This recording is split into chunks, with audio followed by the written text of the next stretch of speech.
Nah, sekitar 2 minggu ini saya membahas tentang berbagai macam demam. Tapi kita sekarang bahas tentang demam yang mungkin paling sering menjadi masalah untuk orang datang ke dokter, yaitu ISPA.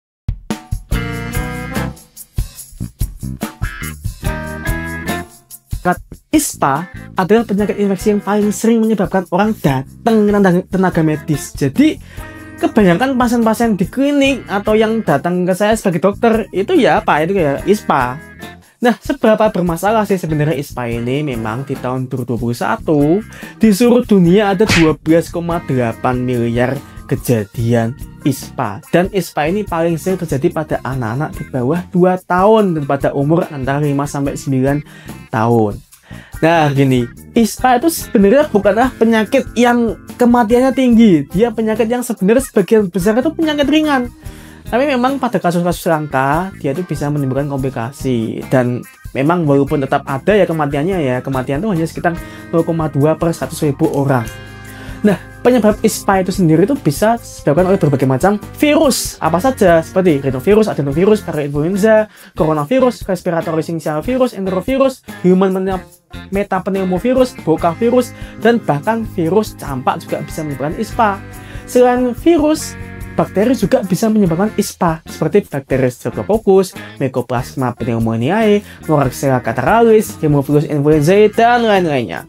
Nah, virus-virus ini dia itu bisa dipengaruhi musim, dimana mungkin kan kalian perhatikan mungkin kayak ada musim penyakit atau musim dimana orang sering ketularan penyakit gitu. Itu memang ada benarnya, karena salah satu virusnya seperti rhinovirus itu paling sering kalau di negara barat itu di musim gugur dan musim semi. Sementara virus influenza itu paling sering di musim dingin. Tapi intinya memang virus-virus penyebab ISPA ini dia tuh dipengaruhi oleh musim. Jadi memang ada fase-fase di mana virusnya itu lebih gampang menular. Nah, virus-virus ISPA termasuk virus rhinovirus ini bisa ditularkan melalui berbagai macam rute, seperti dari udara, dari droplet, dan juga dari benda-benda yang terkontaminasi virusnya ini. Dimana virus ISPA ini dia bisa bertahan berhari-hari di suatu permukaan yang nanti bisa kena jari-jari kita, kemudian masuk ke dalam hidung kita, masuk ke dalam pernafasan kita, dan kita ketularan. Selain itu ada juga faktor-faktor lain yang meningkatkan kejadian ISPA, seperti stres, depresi, kurang tidur, merokok, dan nutrisi yang rendah. Yang intinya faktor-faktor itu bisa menurunkan kekebalan tubuh kita. Pada orang dewasa, rata-rata itu mengalami ISPA sekitar 2-5 kali per tahunnya. Sementara pada anak-anak bisa sampai 4 kali lipat lebih sering dibanding orang dewasa.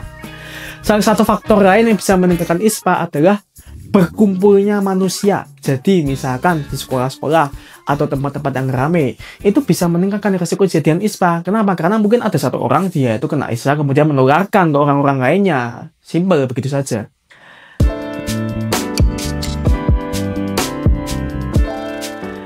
Nah, bagaimana sih kok bisa terjadi ISPA ini? Nah, ISPA itu dimulai dengan masuknya virus ke tubuh kita. Dan dia bisa inkubasi atau mengendap dulu sekitar 1-4 hari di tubuh kita. Baru setelahnya akan muncul berbagai macam reaksi imun dari tubuh, yang sebenarnya reaksi imun tubuh kita inilah menimbulkan gejala-gejala itu. Gejalanya yang pertama, bisa ada pembesaran pembuluh darah di hidung yang menyebabkan hidung rasanya kesumbet. Kemudian bisa juga reaksi imun ini meningkatkan sensitivitas saraf di jalan nafas kita, sehingga menimbulkan batuk. Kemudian bisa juga muncul gejala lain seperti lemas, nyeri otot, dan pusing. Mungkin muncul karena ada respon imun ini, karena ada peningkatan mediator inflamasi seperti sitokin dan prostaglandin, dia menimbulkan gejala-gejala ini.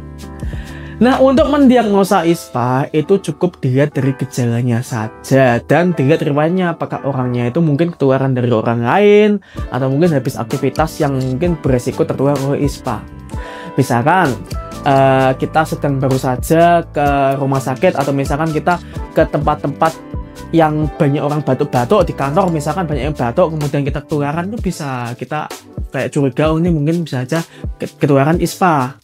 Untuk gejalanya ISPA memang pada akhirnya tidak spesifik, karena infeksi virus ini pada ISPA ini dia tuh tidak ada gejala yang khas. Ya bisa aja misal nyeri tenggorok, bisa aja pilek, bisa aja bersin-bersin, bisa aja hidung tersumbat, dan misalkan lemas, demam, Dan nyeri otot ini bahkan bisa bertahan sampai seminggu sampai 10 hari. Dan mungkin bisa lebih lama lagi. Untuk tanda vital pada pasien ISPA itu seringkali normal dan demamnya pun hanya demam ringan saja, mungkin nggak sampai 40 derajat gitu ya. Kalau misalkan ada keluhan lain, misalkan demamnya itu tinggi, ada radang pada amandel, ada radang pada telinga, ada sesak nafas, ada batuk berdahak, ya itu baru mungkin perlu dicurigai, mungkin ada penyebab-penyebab penyakit lainnya lagi ya.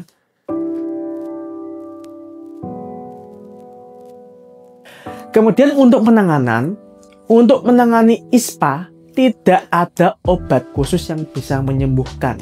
Yang bisa kita lakukan hanyalah kita mensupport tubuh agar kita tetap kuat melawan virusnya, dan kita berikan obat untuk menangani gejala-gejala ISPA-nya.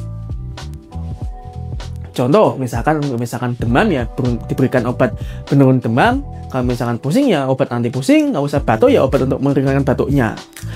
Untuk anak-anak di bawah 4 tahun, sebaiknya itu tidak usah dikasih obat kalau misalkan tidak terlalu mengganggu, karena obat itu tetap ada risiko efek sampingnya dan dia lebih menonjol pada anak-anak.